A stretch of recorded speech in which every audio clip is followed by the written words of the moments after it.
Tuhan tidak melakukan kesalahan, judulnya.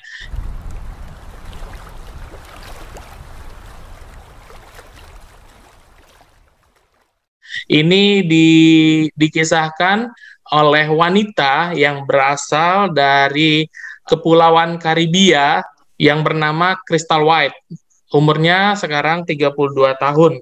Kalau kita melihat, Karibia adalah suatu pulau ataupun teluk yang sangat indah. Jika yang saya tahu itu ada Bahamas, ada Puerto Rico, di situ mempunyai pantai-pantai yang sangat eksotis.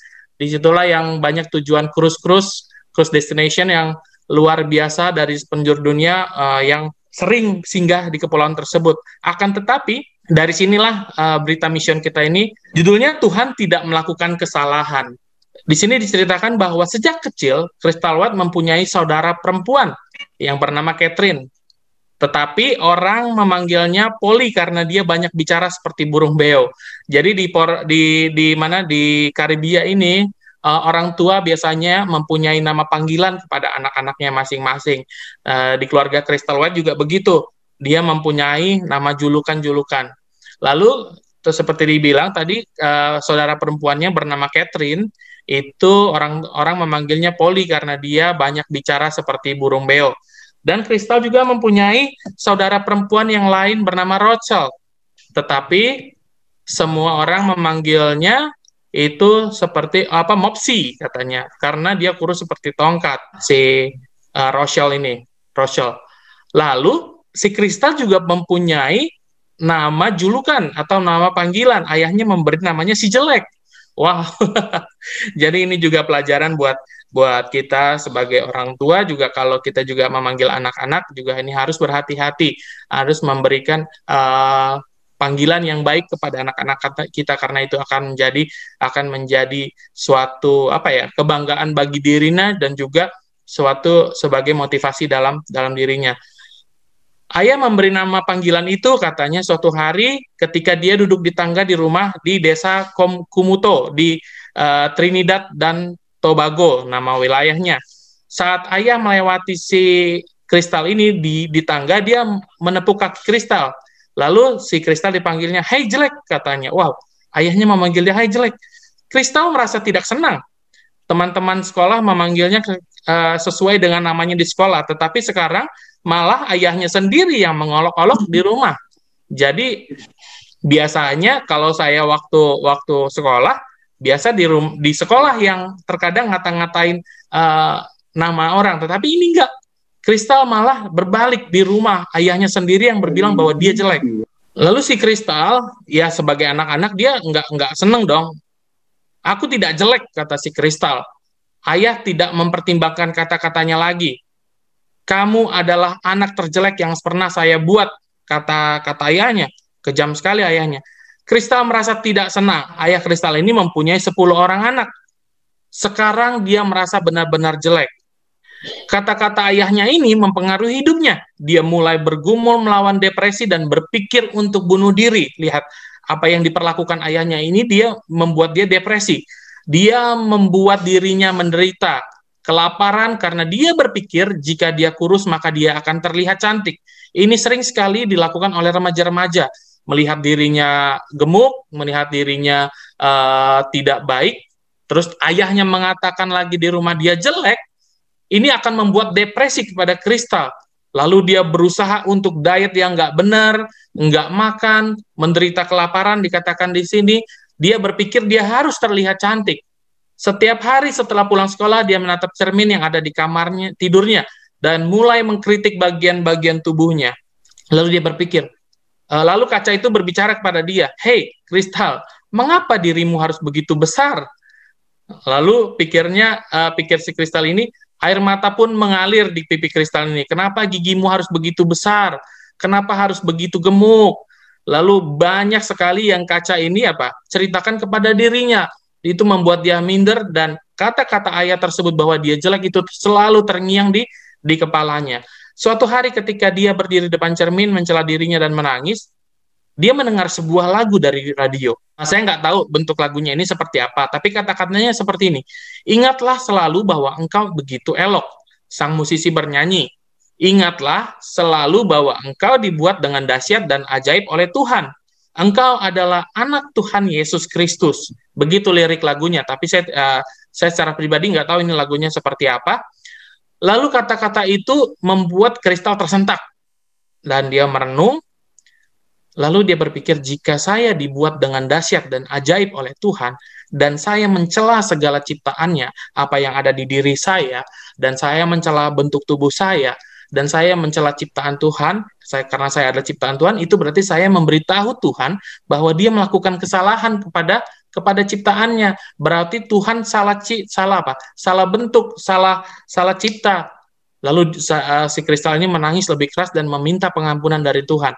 Lalu air mata Kristal pun terus mengalir, dan kesedihan dan rasa kasih telah diubah menjadi suatu kebahagiaan karena dia telah mendengar suatu lagu yang begitu dahsyat dan juga memberikan motivasi hidup kepada dia. Dia memutuskan untuk saat ini untuk menilai dirinya melalui mata Kristus daripada mata manusia. Dia menilai dirinya bahwa saya adalah ciptaan yang baik yang Tuhan sudah ciptakan. Untuk pertama kalinya pada usia 17 tahun, dia mulai melihat dirinya melalui mata Yesus. Dari umur remaja, 17 tahun, kalau 17 tahun itu kalau dibilang adalah masa-masa pubertas gitu ya, kalau di anak-anak remaja dikatakan bahwa. Lalu ayat yang dia ingat adalah di dalam Mazmur 139 ayat 14.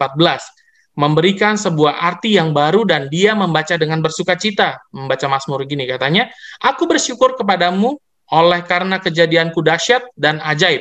Ajaib apa yang kau buat dan jiwaku benar-benar menyadarinya.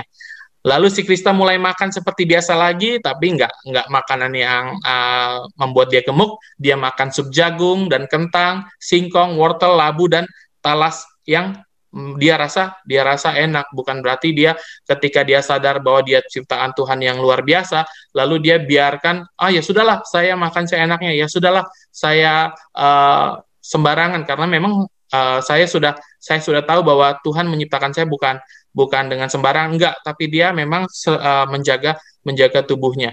Dia tak lagi merasa tak berharga, dia tidak lagi merasa tidak berharga karena dia mempunyai alasan untuk hidup. Itulah si Krista. Lalu gantinya dia mengasihani dirinya sendiri, dia belajar untuk menyerahkan segala ke dalam tangan Tuhan. Dia mulai percaya Tuhan bukan hanya untuk kebutuhannya sehari-hari, tetapi untuk kebahagiaannya juga. Dia menyadari bahwa tidak ada yang bisa mengambil sukacita yang datang dari Tuhan. Dan itu menjadi moto hidup dia. Dia menyadari bahwa jika manusia tidak memandang dia, tetapi Tuhanlah yang memberikan sukacita kepada diri dia. Dia menyadari dan dia selalu memotivasi dirinya untuk lebih baik lagi ke depannya. Setiap kali seseorang memanggil nama panggilannya, dia coba mengabaikannya itu semua. Ketika ayah memanggil jelek, dia mengingat bahwa Tuhanlah yang menciptakannya. Jadi dia abaikan segala perkataan orang, termasuk perkataan ayahnya yang sering memanggil dia, "Hei jelek." Lalu dia mengingat bahwa Tuhanlah yang menciptakan dia. Dia tidak mengingat lagi apa yang dikatakan oleh ayahnya, bahwa Tuhan menciptakan dia dengan luar biasa. Inilah cara Tuhan menciptakan saya, katanya pada dirinya sendiri. Tuhan tidak melakukan kesalahan, kata si Krista. Saat ini Krista berusia 33 tahun dan seorang pemimpin gereja yang senang mengabarkan kepada anak-anak muda bahwa Tuhan yang dia sembah tidak membuat kesalahan. Saya merasa seperti tidak ada seorang pun yang berada di samping saya ketika saya masih muda, katanya. Saya ingin menjadi orang yang memberitahu kepada orang lain bahwa Tuhan memiliki tujuan bagi mereka, seperti yang ia miliki untuk saya. Cerita Mission pada Sabat ini, yang penting adalah Tuhan tidak melihat seberapa elok rupamu, seberapa cantik parasmu, tapi yang dilihat adalah inner beauty ataupun kecantikan di dalam diri kita. Dan kita harus sadari bahwa Tuhan selalu menciptakan umatnya tidak pernah salah.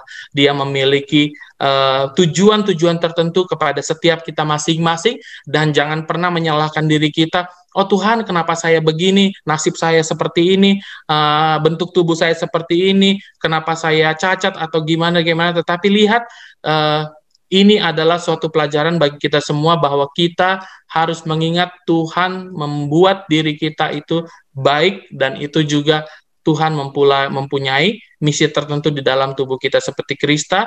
Dia sudah menjadi, saya rasa kalau ayahnya tidak mengatakan dia jelek, dirinya tidak akan berubah seperti ini.